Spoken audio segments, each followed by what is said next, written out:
उसी लूप में घुसे रहोगे कि सुबह आप उठोगे, आप 5 यूट्यूब वीडियो देखोगे, देखने के बाद आप फिर आप 2-3 घंटा ऐसे ऐसे किताब पढ़ के पन्ना देखोगे, फिर डिमोटिवेट हो जाओगे, फिर खाओगे पियोगे तो करोगे। अगर आप उतर गए ना वहां पे क्लैट पीजी एग्जाम देने के लिए, सीधा आपका एक्सीडेंट होना यहाँ पे निश्चित है, ये ध्यान रखिए। सो मॉक मैं यहाँ यूट्यूब पे पिछले 4 साल से स्टूडेंट्स को गाइड कर रहा हूँ कि आप लोग किस तरीके से क्लैट पीजी एग्जाम की तैयारी करो, लेकिन मैंने बार बार उनको ये 5 मिस्टेक्स करते हुए देखा है, और मैं ये चाहता हूं कि आप लोग प्लीज इन गलतियों को ना करो।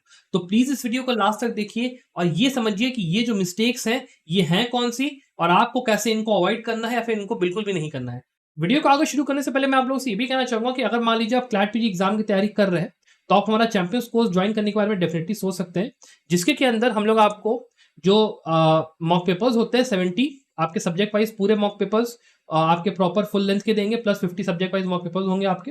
अपार्ट फ्रॉम दैट आपका इसके अंदर जो हमारे सब्जेक्ट्स हैं उसके लेक्चर्स आपके पूरे रहेंगे, विद स्टडी मटेरियल आपका पूरा रहेगा, और जो आपके लैंडमार्क और रीसेंट केसेस जितने आपके हैं उसके वीडियो और आपके स्टडी मटेरियल पूरा रहेगा केवल 4899 में।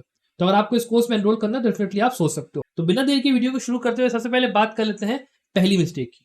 वो ये है कि आप लोग प्लानिंग से काम नहीं करते हो। अब होता क्या है कि जब आप लोग अपनी पढ़ाई की तैयारी कर रहे हो तो आप लोग सीधे उतर जाते हो कि सर हमें ये सब्जेक्ट पढ़ना है तो इसके हम ना केस लॉज पढ़ेंगे, बता दीजिए सर कितने केस लॉज पढ़ने हैं। और सर या फिर ऐसा होगा कि आप लोग केवल कहोगे सर मॉक पेपर है 1 महीना बच्चा, आप बता दीजिए सर स्ट्रेटजी क्या है और वो क्या है। अब गलती यहाँ पे ये होती है कि जब तक आपको ये नहीं पता है कि भाई आपका पहली बात तो ऑब्जेक्टिव क्या है, कि भाई आपको क्या पीएसयू के लिए तैयारी करनी है, क्या आपको टॉप 5 एनएलयूज में जाना है कि टॉप 10 एनएलयूज में जाना है, या फिर आप मान लो जैग एंट्री के लिए जा रहे हो, तब तक आपको ये नहीं पता चलेगा कि आपकी तैयारी होगी किस तरीके की, उस तैयारी की डेप्थ कितनी होगी, कितना टाइम लगेगा, कुछ पता नहीं चलता है।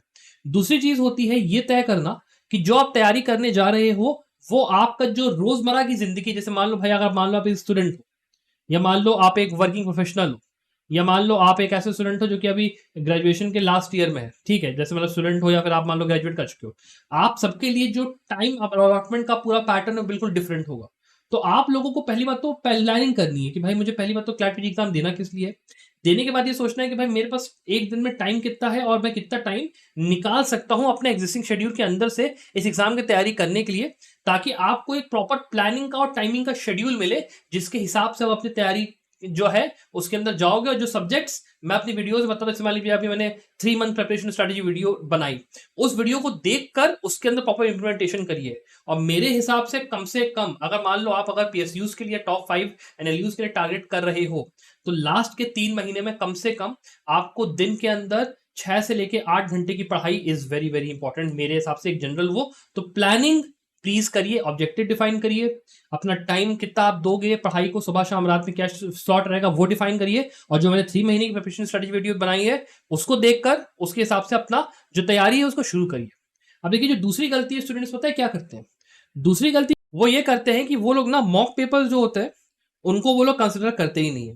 अब यहाँ पे होता क्या है कि भाई देखिए जो मॉक पेपर्स होते हैं ना उसके थ्रू आपको पेपर का अंदाजा लगता है कि पैटर्न क्या है। 12 पैराग्राफ है, 10 क्वेश्चन आ रहे हैं, कितने क्वेश्चन पैराग्राफ के अंदर से आ रहे हैं, क्वेश्चन का टाइप क्या है, क्वेश्चन को करने के लिए कितना डेप्थ में मुझे पढ़ाई करनी है, जो मेरी पढ़ाई है उसमें कहाँ कहाँ पे लाकुना है कि ये नहीं अभी पढ़ा, ये टॉपिक नहीं आता, या फिर ये टॉपिक भी पढ़ लेना है, ये काम आप लोग करते ही नहीं हो। और ये पूरा पार्ट आपका कहीं ना कहीं प्लानिंग के ही उसके अंदर आता है डोमेन में।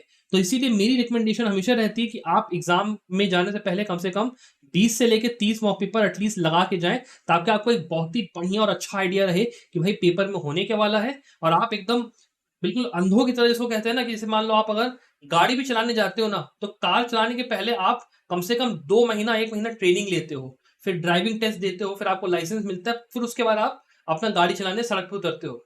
सेम चीज स्लैट एग्जाम के साथ है। जब तक भैया प्रॉपर ट्रेनिंग नहीं लोगे, जब तक मॉक पेपर्स के अंदर बढ़िया नंबर नहीं स्कोर करोगे, अगर आप उतर गए ना वहां पे क्लैट पीजी एग्जाम देने के लिए, सीधा आपका एक्सीडेंट होना यहाँ पे निश्चित है, ये ध्यान रखिए। सो मॉक पेपर्स लगाना बहुत ही इंपॉर्टेंट है। मैं नहीं कहता हूँ कि आप हमारे मॉक पेपर लो, कुछ भी करो कैसे करो, बस आप mock paper low, that is very very important. एक रेप्यूटेड किसी अच्छी कोचिंग के मॉक पेपर्स लीजिए जरूर और लगाइए जरूर, दैट इज वेरी इंपॉर्टेंट। ठीक है, अब इसके बाद हम लोग बात करते हैं तीसरी गलती की जो स्टूडेंट्स यहाँ पे बार बार करते हैं। वो ये होता है कि वो लोग अपने जो शेड्यूल होता है आपके सब्जेक्ट्स का उसको प्रॉपरली वो लोग अरेंज नहीं करते। अब क्या होता है कि भाई देखिए जैसे आपके कोर सब्जेक्ट्स हो गए, कॉन्स्टिट्यूशनल लॉ हो गया, फैमिली लॉ हो गया, कॉन्ट्रैक्ट्स हो गया, जुरिस्प्रूडेंस हो गया, इंटरनेशनल लॉ हो गया, या फिर आईपीसी आरपीसी एविडेंस हो गया, कंपनी लॉ हो गया, ये जितने सब्जेक्ट्स है इसमें से आपका 90% पेपर आता है। लेकिन स्टूडेंट्स क्या करेंगे, वो लोग ना दूर दूर भागेंगे एकदम फार एंड वाइड कि ना लो भाई ये वाला एक्ट भी पढ़ ले, वो वाला एक्ट भी पढ़ ले। फिर क्या करेंगे, केस लॉज में चले जाएंगे, केस लॉज में पढ़ने गए भाई, रिसेंट केसेस पढ़ रहे, 100 पढ़ रहे, 150 पढ़ रहे, और जो है लैंडमार्क केसेस बहुत सारे पढ़ना शुरू कर दिया। भाई जब तक आप अपने फाउंडेशन को मजबूत नहीं करोगे, ठीक है, जब तक फाउंडेशन नहीं स्ट्रांग होगी तब तक कुछ नहीं होने वाला। आपको पहले जाना है 2 महीने केवल और केवल कोशिश ये करनी है कि मेरे जो फाउंडेशनल कॉन्सेप्ट्स हैं वो क्लियर हो, बिकॉज उससे सीधा सीधा आपका 50 से लेकर 60% पेपर ऐसे ही क्लियर हो जाएगा। आपको पैराग्राफ को पढ़ने की जरूरत ही नहीं पड़ेगी। ये लिख के, अब मैं आपको लिटरल में लिख के देता हूँ स्टैम्प पेपर पे कि आपको जरूरत नहीं है।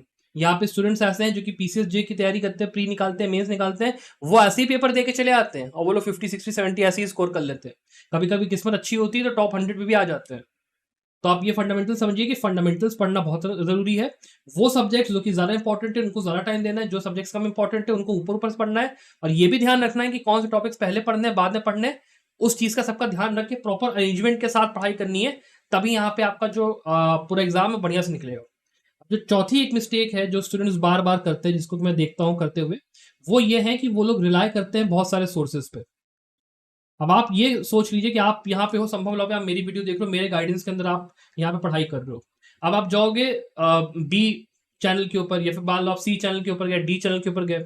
अब होता क्या है कि वो जब अपना बता रहे हैं कि भाई आपको ऐसे पढ़ाई करनी है, उनका अपना पढ़ाने का स्टाइल है, ठीक है, वो अपनी तरह से बता रहे हैं कि उनका क्या टेक है भाई एग्जाम के ऊपर, किस तरीके से एग्जाम वर्क करता है, पेपर इस तरीके से आया, उसके हिसाब से उन्होंने अपनी रिसर्च करी, अपनी स्ट्रेटजी बताई, और उसके हिसाब से वो आपको बता रहे हैं कि बेटा ऐसे ऐसे पढ़ो, ऐसे ऐसे करो। मेरा स्टाइल डिफरेंट है, मेरा वो डिफरेंट है, बाकी जो आपके टीचर्स हैं उनका स्टाइल डिफरेंट है। तो मेरी आपसे रिक्वेस्ट ये रहेगी कि आप ये चुन लीजिए और सिलेक्ट कर लीजिए कि आपको किस पर्टिकुलर टीचर के ऊपर अपना एक गाइडेंस लेके उनकी उसके विंग के अंदर पढ़ाई करनी है। अगर आप संभव लॉ के साथ जुड़े हो, मेरे साथ जुड़ के पढ़ाई करो। ज्यादा से ज्यादा मान लो आपको लगता है कि मेरे जो पैटर्न में या स्ट्रेटजी में कहीं ना कहीं 1-2-20 मान लो कमी है, तो आप किसी दूसरे टीचर को रेफर कर लीजिए, लेकिन 2 से ज्यादा मत करिए। मेरे हिसाब से तो एक ही रहना चाहिए, लेकिन अगर लगता है तो 2 कर लीजिए, लेकिन उससे ज्यादा भटकिए मत। 50 जगह पे यहां भी देखा, वहां भी देखा, वहां भी देखा, उससे पूरी खिचड़ी और कंफ्यूजन ही बचता है, उससे कुछ नहीं होता है।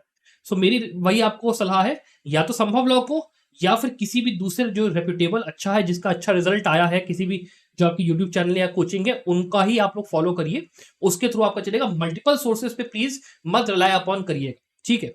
उसके बाद जो एक 5वीं मिस्टेक है जो यहाँ पे स्टूडेंट्स करते हैं, वो मिस्टेक ये है कि आप लोग बिल्कुल रियलिटी को ना दिमाग में रख के चलते नहीं हो। यू गाइज आर एकदम डिटैच्ड फ्रॉम रियलिटी। अब होता क्या है कि भाई आपने सोचना शुरू करा कि मैं ना 1 महीने के अंदर तैयारी करूंगा, भले मैंने तैयारी इसके पहले बिल्कुल ना करी हो, और मुझे ना एकदम 80 नंबर्स चाहिए, मैं उसके हिसाब से पढ़ाई करूंगा। आप ये सोच सकते हो, ये चीज जो आप बात करो ये कहीं ना कहीं प्रैक्टिकली इंपॉसिबल है। उसके अलावा भी आप अगर मान लो इतना बड़ा टारगेट लेके चल रहे हो ना, तो जब आप पढ़ाई करने बैठोगे आप लंबा चौड़ा सिलेबस देखोगे, आप देखोगे इतने केसेस पढ़ने हैं, इतने मॉक्स लगाने, इतना वो करना है, आप ऐसे ही डिमोटिवेट हो जाओगे। So it is very very important कि जो मैंने पॉइंट नंबर 1 बोला कि आपको अपना जो टाइमिंग है और जो प्लानिंग है वो सही समय, सही टाइम पे पहली बात तो अपनी तैयारी शुरू करनी है। और जब तैयारी शुरू करनी है तो उसको प्रॉपर प्लानिंग के साथ, प्रॉपर मेहनत के साथ एग्जीक्यूट करना है और अपने स्पिरिट्स को हाई रखना है। बिकॉज आप ये समझ के चलिए कि मन, आपका दिमाग आपका सबसे बड़ा हथियार है, यही आपका सबसे बड़ा साथी है, यही आपका सबसे बड़ा दुश्मन है। अगर आपने इस मन के अंदर ये बात घुमा दी 5 बार कि भैया पेपर का जो सिलेबस है बहुत ज्यादा है और मैं जो है कर नहीं पाऊंगा, तो फिर आप ना बस उसी लूप में घुसे रहोगे कि सुबह आप उठोगे, आप 5 यूट्यूब वीडियो देखोगे, देखने के बाद आप फिर आप 2-3 घंटा ऐसे ऐसे किताब पढ़ के पन्ना देखोगे, फिर डिमोटिवेट हो जाओगे, फिर खाओगे पियोगे, फिर थोड़ा हो सकता है आधे घंटा दोस्तों से बात कर लिया, क्या कर लिया, फिर आप सोने चले जाओगे। और फिर ये कहोगे कि कल से मैं पढ़ाई बढ़िया करूंगा, मैं कल से मैं एकदम टाइट हो जाऊंगा, आज मेरा थोड़ा सा वो हो गया। फिर आप सुबह अगले दिन उठोगे, फिर वही काम करोगे, और ये करते करते करते करते जब लास्ट का 1 महीना आ जाएगा, वो हो जाएगा, फिर एकदम पैनिक क्रिएट होगा, फिर कुछ नहीं होगा। So please it is very very important कि पहली बात एक रियलिस्टिक गोल और अप्रोच के साथ एग्जाम को आप लेके चलो कि भाई मुझे ये पर्टिकुलर गोल है मेरा, ये इस हिसाब से मुझे ये सब्जेक्ट्स मेरे बचे हैं, इसको मुझे तैयारी करनी है, ये करना है, और उसके हिसाब से तैयारी करिए। इवन तो ऐसा भी हो सकता है कि मान लो टाइम आपको, मान लो क्लैट पीजी के बारे में बाद में पता चला, अभी नहीं पता चला, और आप इस बात को लेकर डिमोटिवेट हो गए कि सर अब तो मेरे पास टाइम ही नहीं है और मैंने टारगेट अब टॉप 5 कॉलेज का बना के रखा हुआ है, अब मैं क्या करूं। तो उसके हिसाब से फिर आप ऐसा ना करो कि आप बिल्कुल ही छोड़ दो, आप अपने फाउंडेशन सब्जेक्ट्स को पढ़ो यार। और पढ़ के इस एग्जाम को दो। बहुत ज्यादा हाई एक्सपेक्टेशन लग के मत चलना। अगर अच्छा होना होगा तो भगवान की दया रहेगी, हो जाएगा बढ़िया। नहीं होना होगा तो यार कोई बात नहीं। देर आर मल्टीपल एग्जाम्स जो होते हैं, एलेट का पेपर होता है, आईआईटी खड़गपुर का होता है, सीयूईटी का होता है, इतने सारे कॉलेज पड़े हैं ना कि कोई कमी नहीं है। और आप अगर मान लो एक साल ड्रॉप भी मान लो आपका चला भी गया ना, व्हाट्स अ बिग डील यार। आप अपना जो तैयारी है जुडिशरी की वो करो, लिटिगेशन में हो लिटिगेशन करो, कॉर्पोरेट लॉ में अपनी सीवी पे काम करो यार। कौन सा ऐसा पहाड़ अगर टूट जाएगा कि अगर आपका एक साल इधर से उधर हो गया तो, अनलेस एंड अनटिल आपका अगर मान लो बहुत ज्यादा साल ऐसा मतलब एज आपकी मान लो बहुत ज्यादा हो गई है, then it's a different story. लेकिन अगर अभी आप स्टूडेंट हो, अभी स्टार्ट करो, तो कौन सा पहाड़ टूट जाएगा यार।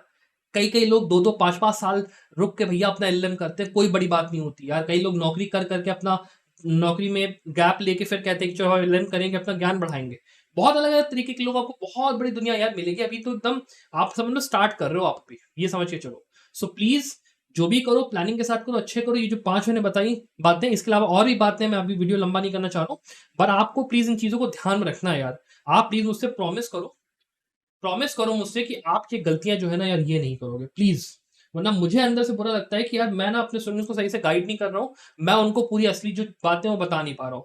तो आप लोग कमेंट्स नीचे जरूर लिखिए कि सर मेरा आपसे ये प्रॉमिस है कि मैं ये मिस्टेक्स नहीं करूंगा, मैं एग्जाम में बढ़िया स्कोर करूंगा। Promise me that. और ये प्लीज नीचे कमेंट्स में लिखिए, ताकि मुझे भी कॉन्फिडेंस रहे कि ये जो वीडियो है इसके थ्रू आपको ज्ञान मिल रहा है, आप लोग मोटिवेट हो रहे हो और आपको एक बढ़िया जो अपना तैयारी का बूस्ट होता है वो मिल रहा है। Apart from that I wish the very very best of luck for your future success. Bye.